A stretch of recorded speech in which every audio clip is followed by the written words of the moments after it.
Pourquoi je me suis lancée malgré le syndrome de l'imposteur? Parce que j'avais pas trop le choix et clairement, j'étais à l'hosto et je m'y sentais hyper mal. Il fallait absolument que je me sorte de là et plus le temps avançait, plus je m'y sentais mal et vraiment, il fallait que je me sorte de ça. En plus, clairement, la formation de naturo, elle a vidé mon porte-monnaie parce qu'au-delà du prix de la formation en elle-même, il faut se déplacer, il faut acheter des bouquins, tout ça. Enfin, il y a vraiment des frais annexes auxquels on ne pense pas, forcément. Moi, j'avais fait vraiment tout ça dans le but d'une reconversion professionnelle, donc il était hors de question que je m'arrête là. Sinon, j'avais passé 2 ans le nez dans les bouquins. Pour des nefles, quoi, c'est hors de question.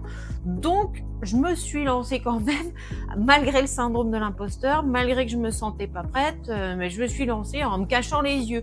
Mais du coup, je me suis un peu lancée à moitié, on va dire. C'est-à-dire que j'ai ouvert le cabinet, tout ça, mais j'avais aucune stratégie de com, j'avais aucune stratégie tout pour. Parce que à l'école de naturo, on t'apprend pas ça, hein. Finalement, avoir une micro-entreprise, c'est être entrepreneur, même si c'est micro-entrepreneur. Et du coup, il faut avoir un minimum de stratégie. Et moi, j'en avais aucune. Donc, comme la plupart des naturaux qui débutent, j'attendais devant mon téléphone que ça sonne et ça ne sonnait pas.